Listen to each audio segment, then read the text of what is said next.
UP में बीते 3 दशक से जब भी चुनाव आता है तब राम मंदिर का मुद्दा उछल जाता है और किसी न किसी बहाने हिंदू मुसलमान अल्पसंख्यक बहुसंख्यक की बात शुरू हो जाती है। अयोध्या में 2 दिन तक संत सम्मेलन हुआ तो साधु संतों ने राम मंदिर का मुद्दा जोर शोर से उठाया। यूपी के सीएम योगी आदित्यनाथ ने धैर्य रखने के लिए कहा, लेकिन साधु संत इसके लिए तैयार नहीं। राम जन्मभूमि न्यास के वरिष्ठ सदस्य महंत रामविलास वेदांती ने दावा किया कि देश के 80% मुसलमान भी राम मंदिर के पक्ष में। इसी के साथ उन्होंने सवाल भी उठा दिया कि देश में और यूपी में मुस्लिमों की आबादी बहुत ज्यादा है, मुसलमान अब अल्पसंख्यक नहीं रह गए। प्रदेश का मुसलमान अल्पसंख्यक नहीं है। इसका कारण संविधान में लिखा हुआ है कि 10% से नीचे जिसकी आबादी हो उसी को अल्पसंख्यक का दर्जा दिया जा सकता है। आज उत्तर प्रदेश में 18% से ज्यादा मुसलमानों की संख्या है, तो फिर अल्पसंख्यक का दर्जा क्यों?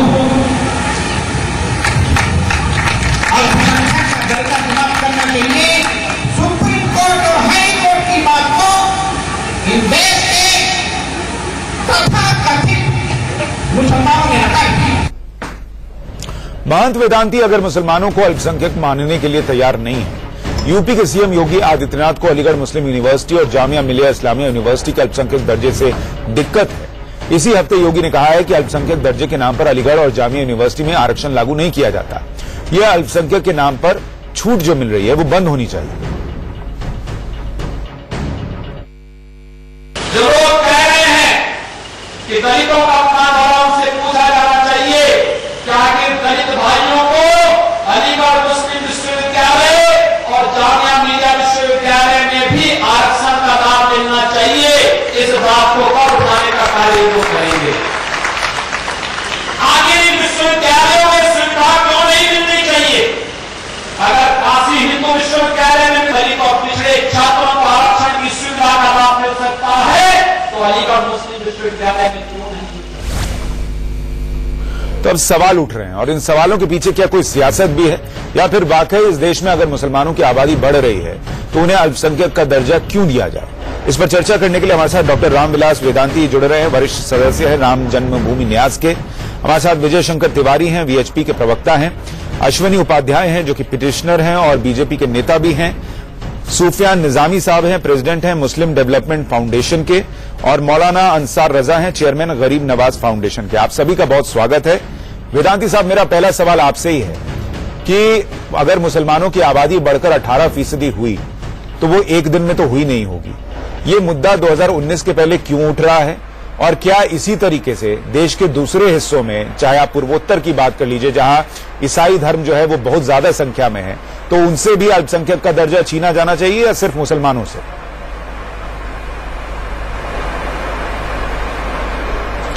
ऐसा है कि अल्पसंख्यक का दर्जा संविधान में लिखा हुआ 10% से नीचे जिसकी आबादी है उसी को ही अल्पसंख्यक का दर्जा दिया जा सकता है। आपको याद होगा इलाहाबाद हाई कोर्ट ने एक बार निर्णय दिया है कि उत्तर प्रदेश में मुसलमान अल्पसंख्यक नहीं है, इसलिए उनको अल्पसंख्यक का दर्जा समाप्त किया जाए। मेरा कहना है उत्तर प्रदेश में मुसलमानों की संख्या 18% से ज्यादा है। जब उत्तर प्रदेश में मुसलमानों की संख्या 18% से ज्यादा है तो फिर उनको अल्पसंख्यक का दर्जा देने का मतलब क्या है? आज देश के मुसलमान लोग मुझको कहते हैं कि वेदांती जी आप संविधान की बात नहीं मानते, आप कानून की बात नहीं मानते। जब संविधान और कानून की बात आप नहीं मानते हैं तो मैं मुसलमानों से पूछना चाहता हूं क्या देश का मुसलमान कानून की बात मानता है, संविधान की बात मानता है? सुप्रीम कोर्ट ने 3 बार आदेश दिया इस देश को समान नागरिक संहिता की आवश्यकता, समान नागरिक संहिता लागू किया। मेरा सवाल आपसे ये था, लेकिन तो थोड़ा बता दीजिए दर्शकों की जानकारी के लिए भी कि संविधान के किस अनुच्छेद में ये लिखा हुआ है कि 10% से ज्यादा आबादी होगी तो आप अल्पसंख्यक नहीं हो सकते। दूसरा, देश में हाई कोर्ट सर, मेरा सवाल सुन लीजिए। हाई कोर्ट के निर्णय को देखिए सर, मेरा सवाल संविधान में लिखा 10, मैं आपसे ये कह रहा हूं कि 10% से 18% पहुंचने के बीच एक रात का फासला तो है नहीं, कई साल लगे होंगे। तो 2019 के पहले ये चर्चा अभी क्यों हो रही है? पहले से एक मुहिम क्यों नहीं खड़ी की गई कि 8% जब आबादी बढ़ रही थी तब क्यों नहीं इसको उठाया गया? और सिर्फ मुसलमान क्यों, ईसाई भाई जो हैं, जो पूर्वोत्तर राज्य में कई राज्यों में बड़ी संख्या में है, वहां भी 10% से ज्यादा आबादी होगी, उनके लिए ये चर्चा क्यों नहीं? मैं इस विषय को प्रारंभ से उठा रहा हूं, आज से नहीं, मैं इस विषय को बहुत पहले से उठा रहा हूं। हर बार मैंने इस बात को रखा है कि मुसलमान इस देश में अल्पसंख्यक नहीं है। विश्व में मुसलमानों की आबादी सबसे ज्यादा इंडोनेशिया में है, और इंडोनेशिया के बाद सबसे ज्यादा विश्व में मुसलमानों की आबादी भारत में है। सिर्फ मुसलमान की बात क्यों कर रहे हैं? पूर्वोत्तर राज्यों में ईसाई धर्म के लोगों की बात क्यों नहीं करते? वहां भी वो भी 10% से ज्यादा होंगे।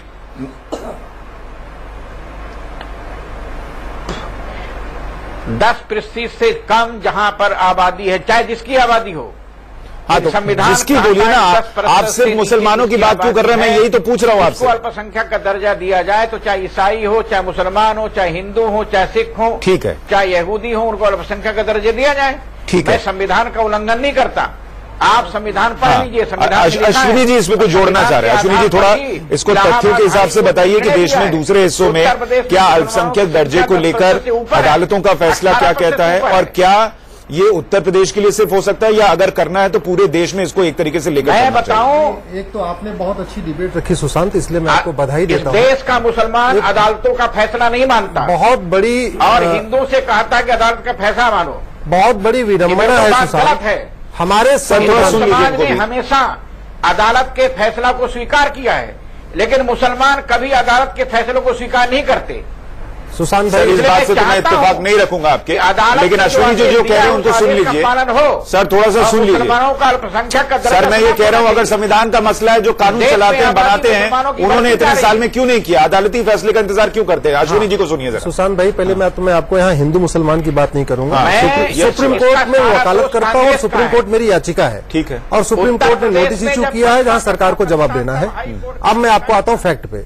हमारे पूरे संविधान में कहीं पे माइनॉरिटी वर्ड यूज नहीं किया, केवल एक जगह यूज किया। आर्टिकल 30 में ये कहा गया कि आप स्कूल खोल सकते हैं। ये नहीं कि आपको वजीफा दिया जाएगा, आपको नौकरियों में आरक्षण दिया जाएगा, आपको ये वजीफा दिया जाएगा, आपके लिए ये प्रोग्राम बनेगा ना, धर्म के आधार पर नहीं होगा ना, कुछ नहीं होगा। केवल आर्टिकल 30 में यह कहा गया कि जो माइनॉरिटी है इनको स्कूल खोलने की छूट होगी, लेकिन स्कूल में क्या पढ़ाया जाएगा, स्कूल खोलने की छूट है ना कि मदरसा चलाने की, और स्कूल में क्या पढ़ाया जाएगा ये सेंट्रल गवर्नमेंट डिसाइड करेगी। इसलिए जब राइट टू एजुकेशन एक्ट आया था तो मदरसे भी उसके अंदर में थे, हालांकि 2012 में उसको अमेंड करके कांग्रेस ने मदरसों को बाहर निकाल दिया। अब मैं आता हूं इस माइनॉरिटी पे। चूंकि भारत के किसी कानून में माइनॉरिटी वर्ड डिफाइन नहीं है कि माइनॉरिटी कौन है, 1% से कम वाला, 2% से कम वाला, 3% से कम वाला, तो हमें यूएन की डिफिनेशन देखने की जरूरत है। यूनाइटेड नेशन की डिफिनेशन ये है, एनी ग्रुप और community which is socially, economically, politically non dominant and less than 2%, यानी ऐसा वर्ग जिसकी सोशल हैसियत कोई नहीं है, ना कोई आर्थिक स्थिति, कोई आर्थिक हैसियत है, ना कोई राजनीतिक उसकी हैसियत है, और वो 2% से कम। आपको रोक के मैं यहाँ एक सवाल पूछ रहा हूँ जी। इसका मतलब आप ये कह रहे हैं कि वेदांती साहब का जो ये तर्क है कि संविधान में ये लिखा है कि 10% से कम आबादी होनी चाहिए अल्पसंख्यक होने के लिए, ये निराधार है और गलत है। बिल्कुल, संविधान में ऐसा कहीं नहीं, संविधान में ऐसा कहीं नहीं लिखा है। वेदांती साहब, यही मैं आपसे पूछना चाह रहा था कि आपकी जानकारी गलत है। पिटिशनर जो है वो खुद बता रहे हैं कि संविधान में ऐसा कहीं नहीं लिखा है, तो ये भ्रम मत फैलाइए। पहली बात, हमको सही जानकारी है। नहीं, मेरी बात सुन लीजिए, मुझको सही जानकारी है। आप बताइए कौन से अनुच्छेद में? इलाहाबाद हाई कोर्ट का जो निर्णय है, मैं आपसे पूछ रहा हूँ संविधान के किस अनुच्छेद में लिखा है जो आप कह रहे हैं? नहीं, मुसलमानों में संख्या उत्तर प्रदेश में 18% से ज्यादा है। सर बता दीजिए ना वो चैप्टर बताइए ना सर। अश्विनी उपाध्याय यहाँ बैठे हैं, क्यों नहीं खत्म? इस मामले में कमिश्नर भी हैं। मुसलमानों को अल्पसंख्यक चैप्टर बता दीजिए ना सर, वो बता रहे हैं ना, आप बताइए ना कौन सा चैप्टर बता दीजिए ना, कुछ चैप्टर में लिखा है। दिन बढ़ती जा रही है। नहीं, एक मिनट, तो मैंने जो याचिका डाली सुप्रीम कोर्ट में, चूंकि माइनॉरिटी डिफाइन ही नहीं है, कौन है माइनॉरिटी, तो मैं ये कह रहा हूँ, भ्रम फैलाने वाली बात हुई ना। हाँ, सुनिए, आप एक मंच से खड़े होकर ये कह रहे हैं कि संविधान कहता है कि 10% से जिसकी कम आबादी है वही अल्पसंख्यक हो सकता है, नहीं, तो ये आप झूठ फैला रहे हैं। मतलब वेदांती जी के लिए मैं कह रहा हूँ। सुशांत, एक मिनट सुशांत, जरा मैं अपनी बात पूरी कर दूं, मैं वेदांती जी को जवाब दे रहा हूँ। उसके बावजूद 1993 इलाहाबाद अरे साहब एक मिनट रुक जाइए, निर्णय की बात बता रहा हूं। वेदांती जी एक मिनट रुक जाइए जरा। 1993 तक भारत में न कोई माइनॉरिटी था न मेजॉरिटी था। 1993 में एकाएक कांग्रेस को पता नहीं कहां से ख्याल आया, बिना किसी स्टडी के, बिना किसी ग्राउंड रिपोर्ट के कह दिया कि नहीं नहीं ये 5 लोग माइनॉरिटी हैं। उसके बाद एक नेशनल माइनॉरिटी कमीशन बना दिया। ये मामला सुप्रीम कोर्ट में चैलेंज हुआ। सुप्रीम कोर्ट की 11 जजेस की बेंच, उसका नाम है टीएमए पई केस, उसमें कहा कि नहीं भैया राष्ट्रीय स्तर पे कोई माइनॉरिटी मेजॉरिटी नहीं होगा। माइनॉरिटी अगर आपको ढूंढना है तो आप स्टेट लेवल पे जाओ। और फिर कहा कि पहले आप माइनॉरिटी का पैरामीटर सेट कर लो, माइनॉरिटी डिफाइन कर लो कौन होगा, 1% वाला 2% वाला। वो मामला उसके बाद किसी सरकार ने आज तक नहीं हुआ। ठीक है। उसके बाद एक मिनट, उसके बाद एक जैन गए सुप्रीम कोर्ट, बोले हम तो साहब 1.5% है, हम कोई माइनॉरिटी का दर्जा दे दो।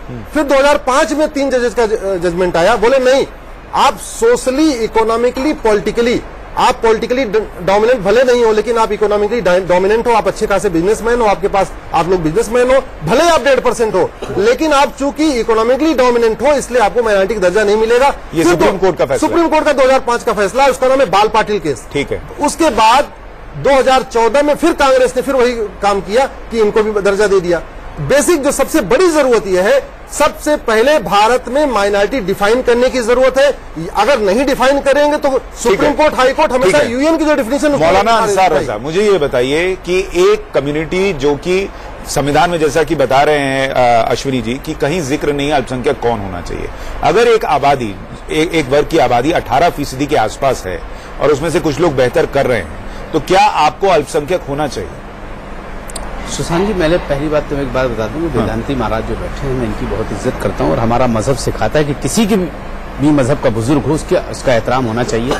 मैं इनकी बहुत इज्जत करता हूं, लेकिन 2 बातें उन्होंने जो बात कही है, एक तो वो चैप्टर नहीं बता रहे हैं, दूसरी चीज अगर अल्पसंख्यक का दर्जा मुसलमानों से लेना है बिल्कुल आप ले लीजिए, सिर्फ खाली दर्जा ही मिला है और कुछ नहीं मिला, उसके अलावा कुछ हाथ नहीं लगा मुसलमानों के। लेकिन वो भी अगर हटाना चाहते हो, अपील भी तुम, दलील भी तुम, गवाह भी तुम, वकील भी तुम, जिसे भी चाहे हराम कह दो, जिसे भी चाहे हलाल कर दो, तुम्हें हुकूमत ने हक दिया है हरी जमीनों को लाल कर दो। सुन लीजिए, नहीं मैं आने तो देखिए, आप बोल रहे थे मैंने टोका नहीं, बिल्कुल आपने याचिका कर दी। अब मुझे आप एक बात बताइए, क्या किसी मुसलमान ने ये एतराज किया है कि कश्मीर में हिंदुओं को अल्पसंख्यक नहीं होना चाहिए? क्या एतराज किया? क्या नहीं किया ना हम करेंगे। हक जिसका जो है वो उसे मिलना चाहिए। लेकिन ये बात 2019 के लिए ही क्यों, इसी वक्त आकर के क्यों ये सारे मामला टिक जाते हैं? दूसरी बात उन्होंने कही कि अदालत का फैसला मुसलमान नहीं मानते, कितना बड़ा झूठ फैलाया जा रहा है। हम वेदांत कुमार तो मैंने भी विरोध कर दिया, ऐसा नहीं है। आप विजय शंकर तिवारी जी यहाँ गलत बात है, हम इनका बहुत एहतराम करते हैं। और अश्विनी जी, मुझे एक बात बताइए, अगर राम जन्मभूमि और बाबरी मस्जिद जो, दूसरी बात उन्होंने कही कि अदालत का फैसला मुसलमान नहीं मानते, कितना बड़ा झूठ फैलाया जा रहा है। हम वेदांत कुमार तो मैंने भी विरोध कर दिया, ऐसा नहीं है। आप विजय शंकर तिवारी जी यहाँ गलत बात है, हम इनका बहुत एहतराम करते हैं। और अश्विनी जी, मुझे एक बात बताइए, अगर राम जन्मभूमि और बाबरी मस्जिद जो भी केस चल रहा है अदालत में, अगर हमारे हक में फैसला आता है तो क्या वेदांती महाराज जी मानेंगे उस चीज को? ये कह रहे हैं कि हम कह रहे हैं अगर जो अदालत का फैसला आएगा हम मानेंगे, जो भी फैसला आए आपके हक में आए आप ले लीजिए। वो नहीं हमारे, वो तो कह चुके हैं कि मंदिर वहां बनना ही है। फिर ये मुसलमानों पे इल्जाम क्यों लगा रहे भाई कि मुसलमान मैं तो फैसला खारिज कर चुका ना सर, वो जो फिर ऐसे झूठ क्यों फैलाया जा रहा है? बतौर एंकर मैं तो कह रहा हूं ना, 3 तलाक का मुद्दा आया, कोर्ट ने कहा, संविधान कोर्ट ने कहा संसद से कानून बनाओ। मुझे ये बताइए कहा क्या कि मुसलमान खुद ये क्यों नहीं कहते कि आप मेरे से अल्पसंख्यक का अरे हम तो कह रहे छीन लो भाई, कौन मना कर रहा है? की बात क्यों, आप छोड़ने की बात कीजिए। अरे छोड़ ही यार, बच्चा क्या हमारे पास जो हम देश की एकता और अखंडता के लिए जो देश की एकता अखंडता खाली मुसलमान ही तय करेगा, खाली मुसलमान ही तय करेगा। और अश्विनी जी, आप हर मुसलमान को लेकर के फौरन जाकर के आप पिटीशन दायर कर देते हैं। कभी आपने और जो मामले हिंदुस्तान में हो रहे हैं आप ले आओ, गए हैं आप ले आओ, कहीं कभी गए आप में बड़ा मामला, इसलिए कि आपको फ्रेम में आना है। मुसलमानों का मुद्दा एक ऐसा, 3 तलाक का मुद्दा आप लेकर के गए, हलाला का मुद्दा आप लेकर के गए, फलाने का मुद्दा आप लेकर के गए, ठिकाने का मुद्दा, यही काम है आपका। बीजेपी ने आपको काम पे लगा रखा है, आप ये करते रहिए और आप कर रहे हैं। आप मत बताइए, सुनिए मेरी आप जाकर के वहां 4 औरतें आप ले लेते हैं, सुप्रीम कोर्ट में खड़ी हो जाती हैं और जाकर के मुसलमानों को गाली दिलवाते हैं आप उनसे, यही काम आपका है।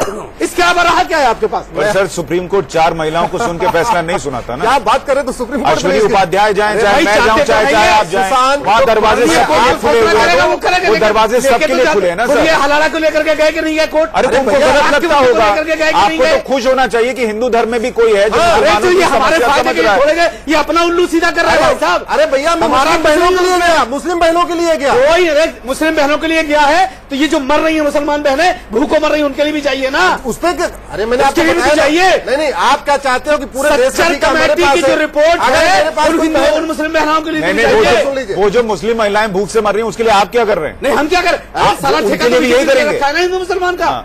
आप 3 तलाक देंगे, आप हलाला के लिए दिक्कत करेंगे, लेकिन हमें भूखे मर रही हैं तो वो उसकी जिम्मेदारी आपकी है। हलाला के मामले में हम कई बार आपके यहाँ बहस कर चुके हैं। ठीक है। तलाक के मुद्दे पर कई बार हम बहस कर चुके हैं। सब जानते हैं कि हमारा मौकिफ क्या है तलाक के मामले में और हलाला के मामले में। लेकिन हमारे कहने का मतलब ये है कि अगर मुसलमान, अरे भाई साहब जरा हो गई, आप तो बेवकूफ मत बनो। 2 मिनट हमारी बात सुन लीजिए। आप लोग आपने बहुत बड़ा एलिगेशन लगाया, मुसलमानों को आपने बेवकूफ बना रहे हो। ठीक है। सिर्फ चुनाव अच्छा, एक मिनट रुकिए, मुझे दो रिएक्शन और लेने दीजिए। मुझे ये बताइए विजय शंकर तिवारी जी कि क्या ये 2019 के पहले फिर से ये चर्चा होना कि मुसलमान अल्पसंख्यक है नहीं है, इसकी जरूरत है या नहीं है? और दूसरी बात, अगर नहीं है और संविधान के हिसाब से चलना है तो बीजेपी सत्ता में है, पूरी मेजोरिटी के साथ है, आप संविधान चाहे तो बदल सकते हैं। जीएसटी के लिए आपने वो किया। नहीं, संविधान बदलना नहीं है, संविधान को लागू करना है। ठीक है, लागू कीजिए, आप सत्ता में है, आप वो क्यों नहीं कर रहे हैं? फिर देखो सर, ये बात तो कहीं से भी शुरू होगी और जब शुरू होगी तो डिस्कोर्स में आएगी। ये डिस्कोर्स में चर्चा हो रही है और हम तो ये कहना चाहते हैं कि भारत के पहले शिक्षा मंत्री अबुल कलाम आजाद जी ने कहा था कि मुसलमान जो है भारत में सेकंड मेजोरिटी है, सेकंड मेजोरिटी कम्युनिटी है। उन्होंने अल्पसंख्यक कहा ही नहीं था, जैसे हमारे अश्विनी जी ने कहा। इसके बाद सुप्रीम कोर्ट पर एक याचिका गई कश्मीर को लेकर के।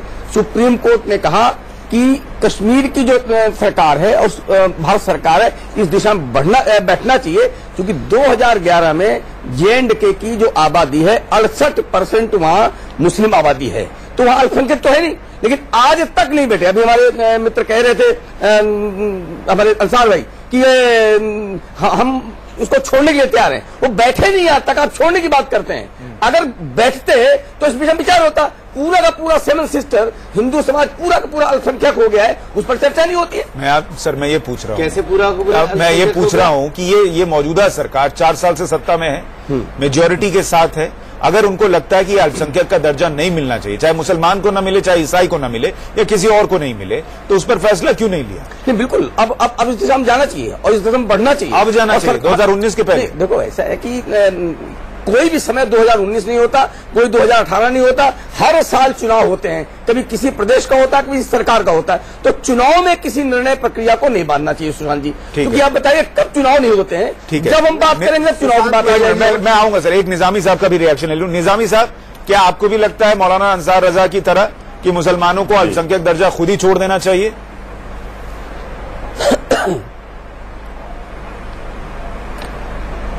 देखिए प्रशांत जी, मैं बहुत वाज़ेह तरीके से कहूंगा कि आज इस वक्त में जो हालात हैं इस मुल्क के अंदर, मुझे लगता है कि सबसे बड़ी तकलीफ सिर्फ इस मुल्क में यह है कि यहां मुसलमान हैं।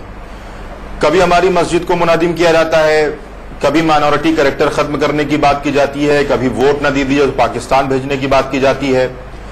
तो ऐसी फिजा क्यों है? सवाल मेरा ये नहीं है कि माइनॉरिटी कैरेक्टर खत्म किया जाए या ना किया जाए। मेरा मसला ये है कि साहब मुसलमानों से आपको इतनी तकलीफ क्यों है? मुख्यमंत्री साहब कहते हैं कि अलीगढ़ मुस्लिम यूनिवर्सिटी का माइनॉरिटी कैरेक्टर खत्म किया जाना चाहिए। 1-2 यूनिवर्सिटी हमें मिली हैं हमारी तालीम के लिए, हमारे अपलिफ्टमेंट के लिए, मिली नहीं है, और उस पर भी अगर आपको तकलीफ है तो क्यों है? वजह मैं जानना चाहता हूं कि आखिर मुसलमानों से आपको इतनी तकलीफ क्यों है? दूसरी बात मैं वेदांती साहब से अर्ज करूंगा। वेदांती साहब बहुत राज्यसभा के मेंबर भी रहे अश्वनी साहब की पार्टी से।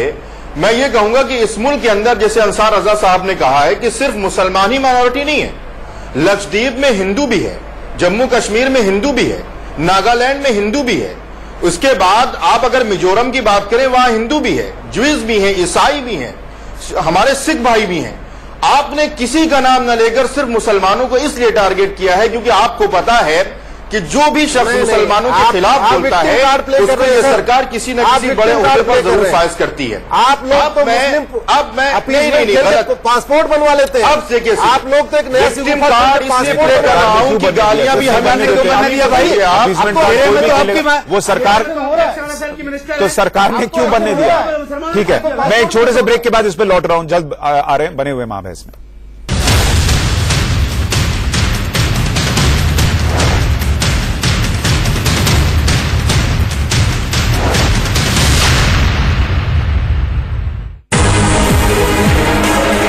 वजीर से काले हाथी को मात दी जाए।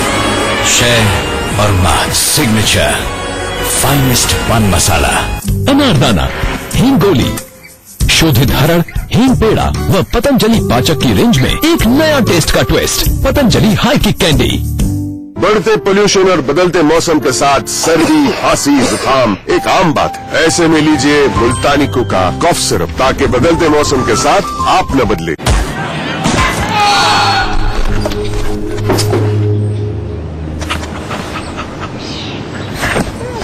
Dogs bring out the good in us. Pedigree brings out the good in them.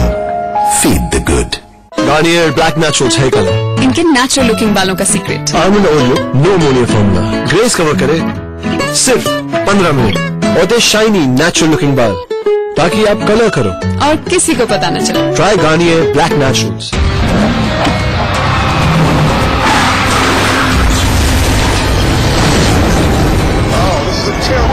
This is bad, Bob. Real bad.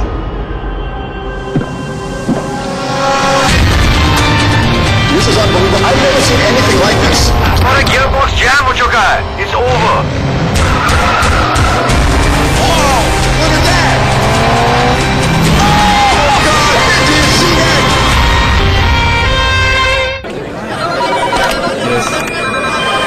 नया नोट आ गया. नया नोट?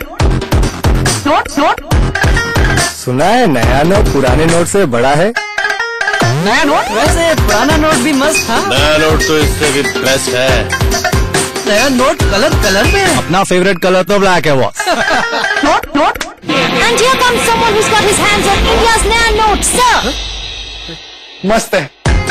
नए कैमरा, नए पावरफुल प्रोसेसर और नए फुल स्क्रीन डिस्प्ले के साथ Redmi Note 5 Pro, इंडिया का अल्टीमेट नोट। नया नोट? Xiaomi. GoDaddy के सिक्योरिटी, स्पीड और 24/7 कस्टमर केयर के साथ वेबसाइट होस्ट करने में हिचकिचाना कैसा? GoDaddy को आज ही फोन लगाएं। पतंजलि पावर वीटा, इसमें है शंख पुष्पी, विटामिन D2 और B12 के भरपूर गुण। पतंजलि हर्बल पावर वीटा, पूरे परिवार के प्राकृतिक पोषण के लिए।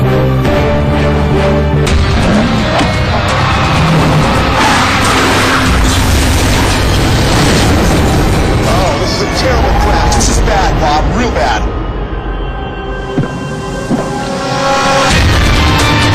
This is unbelievable. I've never seen anything like this. हमारा गियरबॉक्स जैम हो चुका है. It's over. Oh, look at that. Oh, God. Did you see that? Arambe Global University has been awarded the best university in rural India in 2018 by ASSOCHAM. Arambe Global University, educating stars for tomorrow. Admissions open. Apply now. Garnier black naturals hair colour. इनके natural looking बालों का सीक्रेट। Almond oil, no ammonia formula, greys cover करे सिर्फ 15 minute और दे shiny natural looking बाल, ताकि आप कलर करो और किसी को पता न चले। Try Garnier black naturals. अब खाली ग्लूकोज नहीं, अश्वगंधा, शतावर व एलोवेरा की स्वास्थ्यवर्धक शक्ति के साथ पतंजलि हर्बल ग्लूकोज शक्ति से दीजिए अपने परिवार को 12 महीने आयुर्वेद का पूरा पोषण।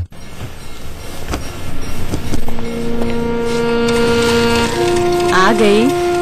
टिफिन अपना खाई कि दूसरों का? अम्मा, स्कूल में तो सब मिल बांट के ही खाते हैं ना।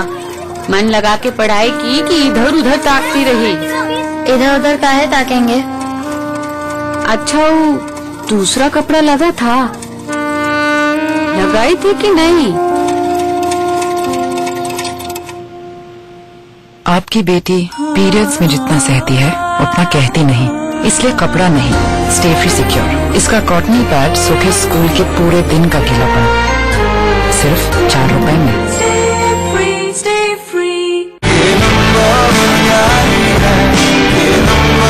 McDowell's #1 सोडा, आज बनाओ #1 यारी।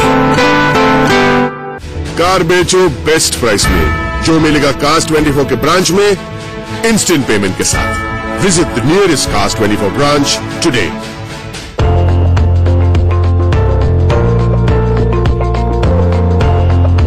धूप हो या बरसात, पैरागन पैरालाइट चलता रहे।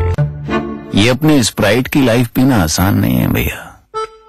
आसान लाइफ तो इस छिछोरी बतख की है जो सारा दिन बड़े बड़े टबों में बस छप छप छप छप छप छप। पर अपने स्प्राइट की लाइफ ऐसी कहाँ, वो तो बस लगा रहता है समर की कड़कती धूप में लोगों को रिफ्रेश करने में। आसान नहीं है, पर किसी को तो करना ही पड़ेगा ना। कहीं जूते के छाप, कहीं चाय के दाग, और किचन में है छौंक के छींटे। आचार के धब्बे कैसे हटते, सिलेंडर के नीचे है लोहे के निशान। सफेद मार्बल को होली का स्नान। इन देसी दागों को विदेशी फ्लोर क्लीनर का समझना मुश्किल ही नहीं, नामुमकिन है ना मैडम? बिल्कुल। आ गया पतंजलि गो नाइल और होम क्लीनर्स की रेंज।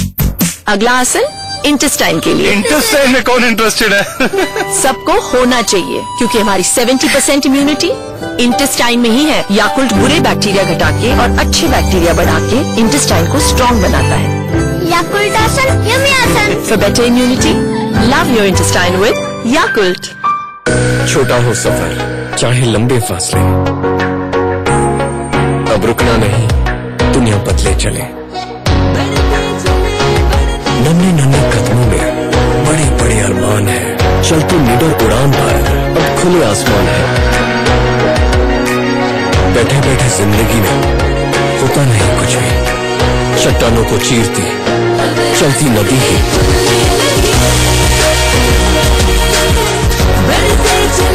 जुनू तेरा जुनू मेरा, कहे अब रुकना नहीं, बढ़ते चले। हर दिन लाखों लोग जुनून लिए बढ़ रहे हैं आगे, और हर सफर में उनके साथ है उबर, बढ़ते चले। अरे प्रिया ऐसे ही कर देना जब पिंपल हो जाता है। लड़कों के जिद्दी पिंपल्स आसानी से नहीं जाते हैं, इसलिए हिमालय मैन पिंपल क्लियर नीम फेस वॉश। इसमें है पावरफुल नीम एक्सट्रैक्ट जो लड़कों के पिंपल्स पर करे फास्ट और strong action. Try Himalaya men neem face wash, जो बना है खास लड़कों के लिए।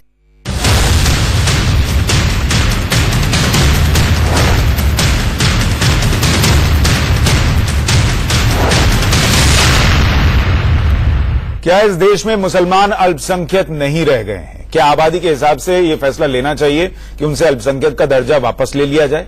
क्या ये चर्चा 2019 के चुनाव के लिहाज से एक बार फिर से गर्म आ रही है? इसी पर हम चर्चा कर रहे हैं। डॉक्टर रामविलास वेदांती हैं, जो कि वरिष्ठ सदस्य हैं राम जन्मभूमि न्यास के, और जिनके बयान के बाद ही ये विवाद उठा है फिर से।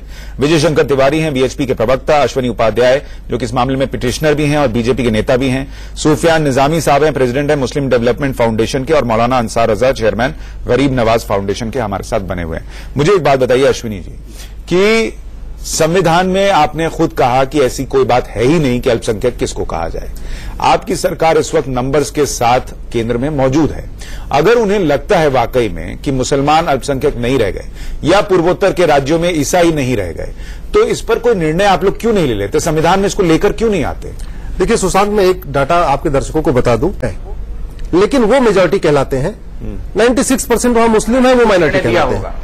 नागालैंड में मात्र 8% हिंदू है, मेघालय में मात्र 11% है, कश्मीर में मात्र 28% है, मणिपुर मतलब 8 राज्यों में हिंदू। अगर आप 1993 वाला नोटिफिकेशन देखें तो उसके हिसाब से 8 राज्यों माइनॉरिटी हो चुके हैं। विषय ये नहीं है कि किससे लेना है, किसको देना है। विषय ये है कि जो चीज हमारे संविधान निर्माताओं ने सोचा ही नहीं, बनाया नहीं, और संविधान में आपको बता दूं अकेले बाबा साहब अम्बेडकर नहीं बनाया, 300 लोग थे। उन 300 लोग में 75 मुस्लिम थे जो कॉन्स्टिट्यूशन और कुरान के एक्सपर्ट थे। मौलाना कलाम थे, रफी अहमद किदवई थे, आसिफ अली साहब थे, ऐसे अब्दुल्ला साहब थे, 75 वो भी थे।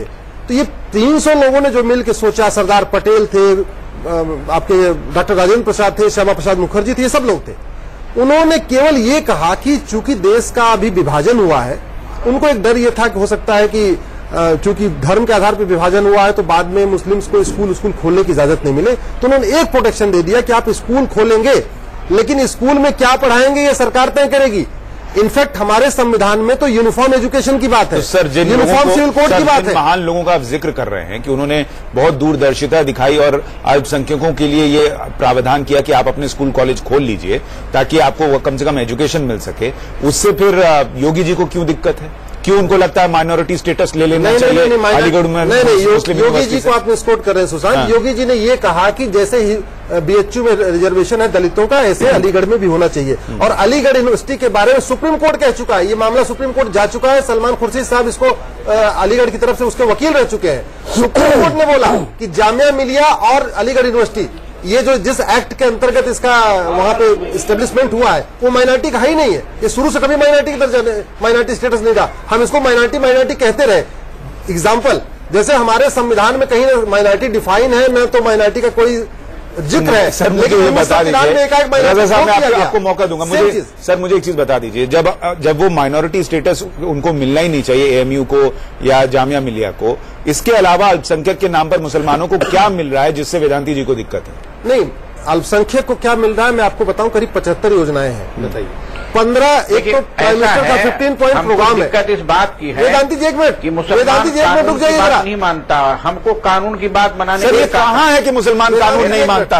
आप सर पहली बात बोल चुके हैं, पहली बात वेदांती जी, आपने पहली बात तो झूठ फैलाया कि संविधान में लिखा है कि 10% से ज्यादा की आबादी होगी तो अल्पसंख्यक नहीं रह जाएंगे। ये सरासर झूठ था, ऐसा संविधान में कहीं नहीं। संविधान में माइनॉरिटी है ही नहीं है। मैंने हमारी बात सुन लीजिए, लेकिन यूनियन में 2% बात सुन लीजिए, सुन लीजिए। हाई कोर्ट ने संविधान के अनुसार ही कोई निर्णय दिया है, कोई निर्णय नहीं दिया। हाई कोर्ट बता रहे हैं कि हाई कोर्ट ने ऑब्जर्वेशन दिया था, ऑब्जर्वेशन दिया था, कोई निर्णय नहीं दिया था।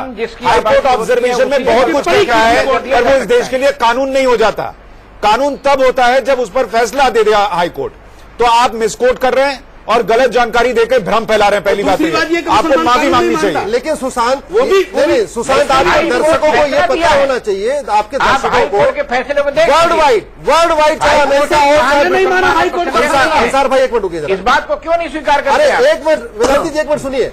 वर्ल्ड वाइड चाहे अमेरिका हो, चाहे चाइना हो, चाहे आपका कोई सा देश हो, किसी भी देश में 2% से ज्यादा वाले को माइनॉरिटी नहीं कहा जाता। मैं ऑन रिकॉर्ड कह रहा हूँ, ये पूरे रिसर्च के बाद कह रहा हूँ। मैं मान लिया, चाहे ब्रिटेन हो, चाहे अमेरिका हो, चाहे जापान हो, अश्विनी 2% से ज्यादा वाला माइनॉरिटी हो नहीं सकता। ये लाइन संविधान में कब जोड़ने जा रही है कि हम 2% से ज्यादा की आबादी को अल्पसंख्यक? देखिए, पहली बात तो आपको मैं बता दूं, संविधान में जोड़ने की जरूरत नहीं है साहब, केवल इसको माइनॉरिटी को डिफाइन करने की जरूरत है। डिफाइन कब कर रही है? निश्चित रूप से आप लोगों ने चर्चा शुरू किया है, अगर बिना चर्चा के कर देंगे तो आप सीधे होगा। तो ये देखो माइनॉरिटी की दर्जा छीन लिया, ये विक्टिम कार्ड। अरे बिल्कुल, टीवी भी जनता को पता होना चाहिए, ये लोकतंत्र का चौथा स्तंभ है। पहले जनता को पता होना चाहिए कि वास्तव माइनॉरिटी वाला खेल, माइनॉरिटी का जो जहर है वो कांग्रेस ने मोया। माइनॉरिटी का जो जहर है वो कांग्रेस 1993 में मोया। 1993 के पहले भारत में कोई माइनॉरिटी, बीजेपी ने क्या जहर बोया, मैं वो नहीं, आपको बोलने में क्या दिक्कत है? मुझे कोई दिक्कत। आप बताइए 1993 पहले भारत में कोई माइनॉरिटी था? मैं कांग्रेस का प्रवक्ता नहीं, सर मैं कांग्रेस का प्रवक्ता नहीं। ये सवाल आप मुझसे मत कीजिए, आप कांग्रेस वाला। मैं कांग्रेस नहीं, मैं अंसार रजा से पूछ रहा हूँ। 1993 के पहले भारत में कोई माइनॉरिटी था क्या? बताओ। नहीं था। बस सुन ली, ये कांग्रेस का बीज बोया हुआ है। मुझे इसमें तब्दीली लाने के लिए आप चले गए कोर्ट, ठीक है जी। जब नहीं था तो फिर उसको खत्म करना चाहिए। जब है ही नहीं तो खत्म करेंगे सर, खत्म करना चाहिए। आपके पढ़ा लिखा आदमी कैसी बात कर रहा है? वेदांती जी, उस नोटिफिकेशन को हमने सुप्रीम कोर्ट में चैलेंज किया हुआ है साहब, उसी 1993 के नोटिफिकेशन। रजा जी को रिस्पॉन्ड करें। जी बोलिए। मैं ये कह रहा था कि देखिए, बार बार मुसलमानों पे एक चीज का इल्जाम कि मुसलमान कानून नहीं मानता, कानून नहीं, इतना मत गिराइए हम लोगों को। सर वो छोड़ के आप दूसरी बात नहीं सर, ऐसा नहीं सर, कोई नहीं मानता। मैसेज गलत जाता है, इस बात को कोई नहीं मानता, मैसेज गलत जाता है। बोलते इतना बड़ा जिम्मेदार आदमी जब कोई बात कहता है, वेदांती महाराज कोई छोटी मोटी शख्सियत नहीं है, बहुत बड़ी शख्सियत है। शाहबानो कांड में मुसलमानों ने, देखिए शाहबानो का केस मुसलमानों ने हैंडल नहीं किया, वो कांग्रेस ने किया। वो देश में क्या शाहबानो इकलौता केस है? सर भुगत चुके हम लोग। अब तो आप इधर आइए, अब इधर आइए सुशांत जी, माइनॉरिटी का जो दर्जा है, आप ये बताइए उस दर्जे, लफ्ज़े दर्जा के अलावा और हमें क्या मिला है? अरे मुझे बताइए ना, मिल क्या रही है यार? वो 150 है, बता रहा हूं, उस बात पर नहीं है। आप बताइए ना कहाँ मिला है? मैं बताऊं, सच्चर कमेटी की रिपोर्ट आई कि 42,000 खानदान ऐसे हैं जिनको 2 वक्त का खाना नसीब नहीं है। आप क्या भाषण कर रहे हैं यहाँ बैठ करके? सुन लीजिए, आपका क्या सुने हम आपकी बात बता रहा हूँ। आप 75 योजनाएं बता रहे हैं। मैं आपको बताऊं, सुन तो लीजिए। आप 75 योजनाएं बता रहे हैं, बच्चों को, मुसलमानों को तालीम भाग जाएंगे, ये 2 भाग जाएंगे, उसी में आप दलितों को लेकर चले आ रहे हो। एक मिनट सर, आप जवाब क्या फायदा मिलता है? योगी जी का है, सुन लीजिए, योगी जी ये कह रहे हैं कि अलीगढ़ यूनिवर्सिटी में और जामिया मिलिया में दलितों को आरक्षण मिलना चाहिए। योगी साहब दोनों जगह की हुकूमत आपके हाथ में है, सबसे ज्यादा हिंदुस्तान पे कब्जा आपके हाथ में। 10-12 यूनिवर्सिटी बना दीजिए, दलितों के लिए कौन मना कर रहा है? नहीं तो बाकी यूनिवर्सिटी में दलितों का एडमिशन नहीं होता, आप कर दीजिए होगा। मतलब मुस्लिम के और ये जो जामिया मिलिया और अलीगढ़ बना है उसमें सुशांत जी आप नहीं दिया। सुशांत जी पहले तो एक तो अश्विनी जी मैं योजना बता देता हूँ।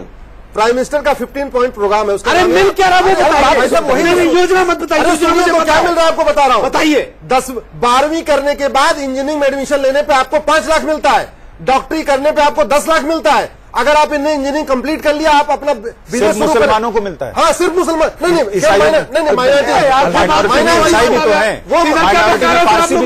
मैं मुस्लिम की बात यहाँ उन्होंने मुसलमान की बात, मैं क्या कह रहा हूँ मुसलमान की बात कर रहा हूँ।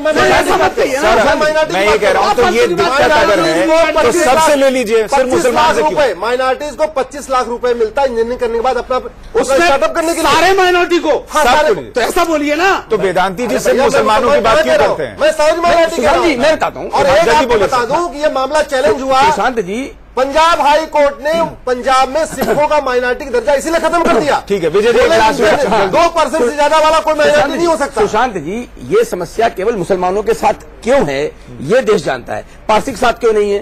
पारसी तो विदेश में क्यों है? नहीं, इसलिए है क्योंकि आप समस्या खड़ी करते हैं, तो केवल भारत में नहीं है। एक समस्या जो मुसलमानों की वजह से आप बताइए। आप समस्या ऑस्ट्रेलिया में खड़ी करते हैं, ऐसा नहीं। आप समस्या चाइना में खड़ी करते हैं, आपको समस्या अमेरिका को समस्या खड़ी की है। नहीं, दुनिया भर को आपसे समस्या है, भारत नहीं।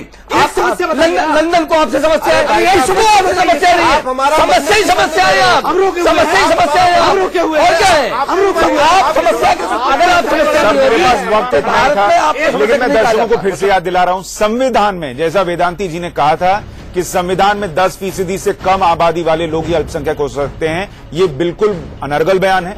इसमें कहीं भी कोई आधार नहीं है, संविधान में ऐसा कहीं जिक्र नहीं है।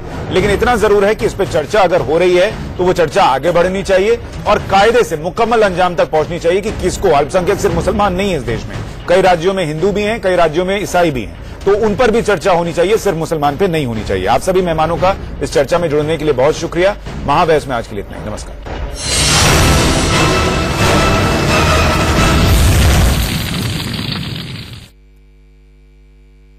फुल साफ सीढ़ी का बोर्ड है।